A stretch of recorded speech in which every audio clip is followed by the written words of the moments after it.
اس لیے کہ جہاں بھی اللہ تبارک و تعالی نے حقوق و فرائض کا حکم دیا ہے، حقوق و فرائض کے ضابطے نازل کیے ہیں، وہاں ان دونوں کے درمیان ایک خاص قسم کی انس و الفت قائم کی ہے، خاص قسم کی محبت قائم کی ہے، اس لیے کہ اس خاص قسم کی محبت کے بغیر کوئی دوسرے کا حق ادا نہیں کرتا ہے۔ مثلا باپ کو اپنی اولاد کے ساتھ ایک تعلق ہے، اولاد کو اپنے باپ کے ساتھ ایک تعلق ہے، وہ ہے کہ مخلوق کا مخلوق کے ساتھ ایک رشتہ ہے۔ اب یہاں باپ کو اپنی اولاد کے ساتھ ایک نوعیت کی محبت ہے، اولاد کو اپنے باپ کے ساتھ ایک خاص نوعیت کی محبت ہے، وہی محبت وجہ بنتی ہے اس بات کی کہ وہ ایک دوسرے کو حق کو ادا کرتے ہیں۔ اسی طریقے سے میاں بیوی ان دونوں کے لیے حقوق و فرائض کا ضابطہ نازل کیا ہے، تو شوہر کے دل میں بیوی کی ایک خاص نوعیت کی محبت ہے، بیوی کے دل میں شوہر کی ایک خاص قسم کی محبت ہے۔ جب تک وہ محبت نہ ہو تو وہ ایک دوسرے کے حقوق و فرائض کو ادا نہیں کر سکتے۔ اس لیے اللہ تبارک و تعالی نے جس جگہ بھی حقوق و فرائض کا ضابطہ نازل کیا، جس جگہ پر بھی کسی کے کندھے پر کوئی فرائض اور دوسرے کے حقوق نازل کیے ہیں، وہاں ان دونوں کے درمیان ایک خاص قسم کی محبت اور انس پیدا کی ہے۔ اس لیے کہ انسان کی نیچر و فطرت ہے، اگر کسی سے کوئی انس اور تعلق نہیں ہے، یہی وجہ کہ غیر شخص ہے، ایک غیر کے ساتھ اگر کسی قسم کو رشتہ اور نسبت نہیں ہے تو وہ اس کے حق کو ادا کرنے کو تیار نہیں ہوگا، اس کی کسی قسم کے فرض کو اپنے گردن پہ لینے کو تیار نہیں ہوگا۔ ہاں، خاص قسم کی الفت اللہ تبارک و تعالیٰ پیدا ہی اس لیے کرتے ہیں تاکہ ایک دوسرے کا حق ادا کرنا آسان ہو جائے۔ یہی وجہ ہے کہ مخلوق کو اپنے خالق سے بھی ایک خاص قسم کی محبت ہونا ضروری، اس لیے اگر مخلوق کو خالق سے اگر وہ محبت نہ ہو تو مخلوق اس خالق کے حق کو ادا کیسے کرے گی؟ مخلوق کو مخلوق سے ایک خاص قسم کی محبت ہونا ضروری، اگر وہ محبت نہ ہو تو مخلوق دوسری مخلوق کے حق کو ادا کیسے کرے گی؟ اس لیے اللہ تبارک و تعالی نے محبت کو نازل کر دیا کہ مخلوق کو اپنے خالق سے ایک محبت ہے، مخلوق کو اپنے جس مخلوق سے ایک محبت ہے، اسی محبت کے نتیجے میں ہی ایک دوسرے کے حق کو ادا کرتے نظر آتے ہیں۔ یہاں تک کہ مخلوق خالق سے جب محبت کرتی ہے، اس محبت کی بنیاد تو واضح ہے کہ ظاہر ہے کہ وہ خالق اس مخلوق کا تخلیق کرنے والا بھی ہے، اس کی تربیت کرنے والا بھی ہے، اس کا پالنے والا بھی ہے، اس کے وجود کو بقا دینے والا بھی ہے، اس کی بقا کے سامان پیدا کرنے والا بھی ہے، تو گویا کہ اور پھر ان سامانوں کی حفاظت و تحفظ دینے والا بھی ہے۔ کیونکہ اس قدر اللہ تبارک و تعالیٰ کے خالق اس مخلوق پر احسانات ہیں، ان احسانات کا نتیجہ یہ ہے کہ اس مخلوق کو اپنے خالق کے ساتھ ایک خاص قسم کی محبت ہونی چاہیے۔ اس لیے حدیث میں آتا ہے کہ نبی پاک صلی اللہ علیہ وسلم فرماتے ہیں کہ احب اللہ، اے لوگو تم اللہ سے محبت کرو، تم اللہ سے محبت کرو، اس لیے کہ اللہ تبارک و تعالیٰ تمہیں کھانا پینا کھلاتا ہے، تمہیں غذائیں دیتا ہے، تمہیں کھلاتا پلاتا ہے، اور ظاہر ہے کہ جو کھلاتا پلاتا ہو انسان کو فطری طور پر اس سے خاص قسم کی محبت پیدا ہو جاتی ہے۔ اس لیے کہ ظاہر ہے کھلانے پلانے والا اس کا موسی نظر آتا ہے، اس کا مربی نظر آتا ہے، اس کو ایک خاص قسم کی انس و الفت اس سے محسوس ہوتی ہے، اس لیے وہ اس سے محبت کرنے لگتا ہے۔ اس لیے فرمایا تم اپنے خالق سے محبت کرو، اس لیے خالق تمہیں کھلاتا پلاتا ہے۔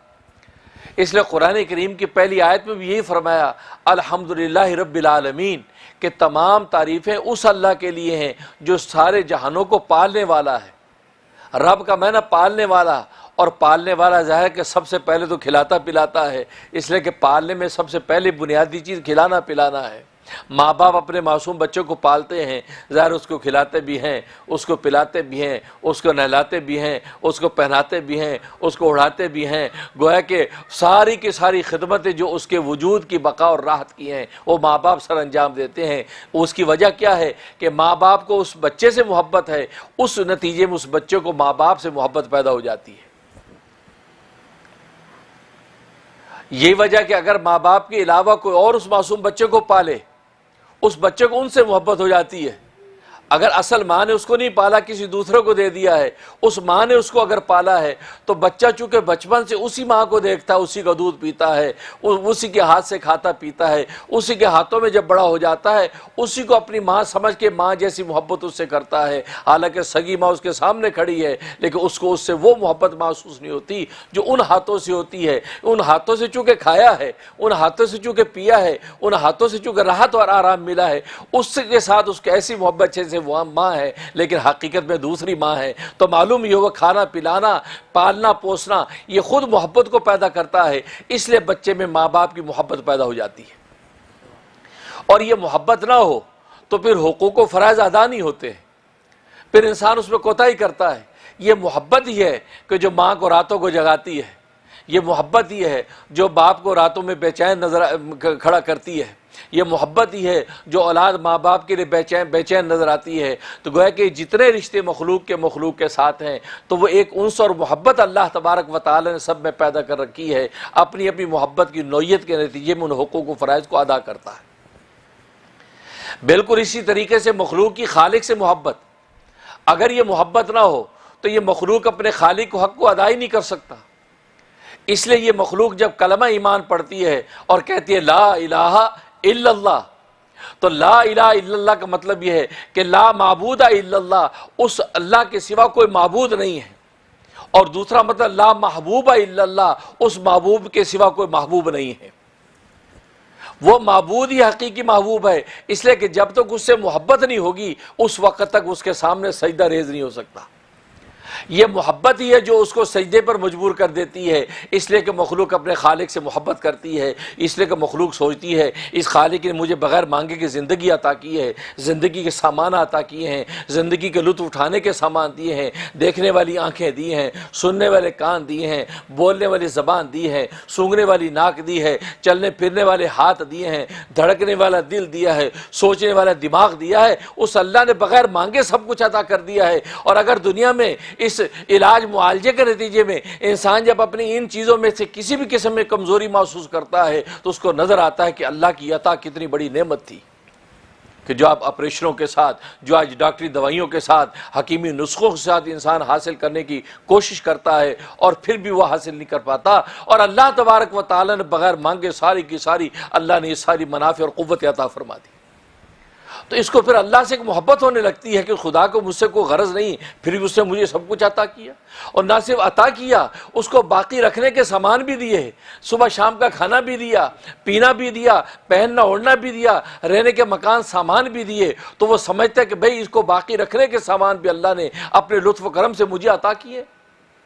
کاروبار دکان بھی دی، گویا کہ ان وسائل کے ذریعے سے انسان اپنی زندگی کی بہتری کے سامان کرتا رہے۔ اس دکان سے اللہ اس کو رزق بھی عطا کیا، ملازمت سے اس کو تنخواہ بھی عطا کی۔ تو گویا کہ یہ بندہ سب روز اللہ کی ان احسانات کو جب دیکھتا رہتا ہے تو اس کی محبت کے اندر ڈوبتا جاتا ہے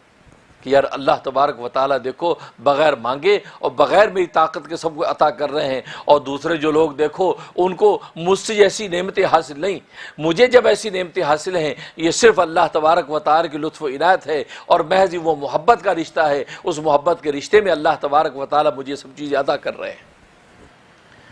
تو مخلوق خالق اس محبت کو دیکھ کر پھر یہی کہتا ہے لا محبوب الا اللہ، اللہ کے سوا کوئی محبوب نہیں ہے، لا مقصود الا اللہ، اب اللہ کے سوا میرا اب کوئی مقصود نہیں ہے، کیونکہ جب معبود بنایا تھا تو محبت تھی، اور محبت جب پیدا ہوئی تو سمجھ گیا بس محبوب کے علاوہ مجھے کوئی محبوب چاہیے نہیں۔ ظاہر ہے کہ جب ایک کو محبوب بنا لیا، اور محبت کا قاعدہ یہ ہے کہ جب جس کو ایک محبوب بنا لیا ہے اب اس سے نگاہ پھر ہٹنی نہیں چاہیے، اب وہی آپ کی مقصود اور منزل ہے، نگاہ اٹھے تو اسی پر پڑے، سوچ فکر چلے تو اسی پر سوچے، قدم بڑھے تو اسی محبوب کی طرف جائے۔ اب وہ محبوب انسان کے دل کے ارد گرد طواف کرتا نظر آتا ہے، اب اس کے کسی اور کا کوئی خیال نہیں ہے، تو پھر تیسرا نعرہ وہ یہ لگاتا ہے لا مقصود الا اللہ، اب اللہ کے سوا میرا کوئی مقصود ہی نہیں ہے،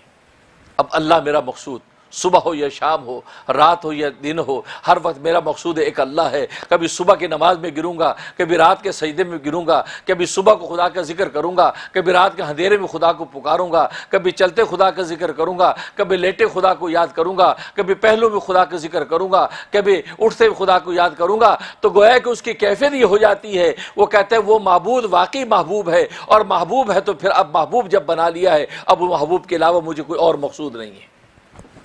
لا مقصود الا اللہ، اب کوئی مقصود نہیں ہے۔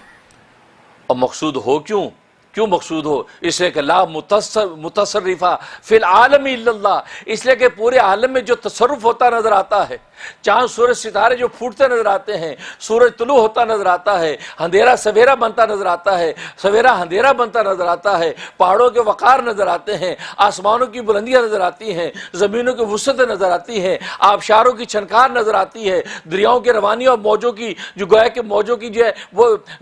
طغیانیاں نظر آتی ہیں۔ یہ سب کچھ کس لیے ہے؟ کون تصرف کر رہا ہے؟ اس نظام کو کون چلاتا ہے؟ وہ اللہ چلاتا ہے۔ لا متصرف فی العالم الا اللہ، اس اللہ کے سوا اس عالم میں تصرف کرنے والا اور کوئی نہیں ہے۔ جب وہ اللہ ہی سارے عالم کا متصرف ہے اور اسی سے سارے مقصد حیات پورے ہونے ہیں، تو پھر میں کسی اور کی طرف نگاہ کیوں اٹھاؤں؟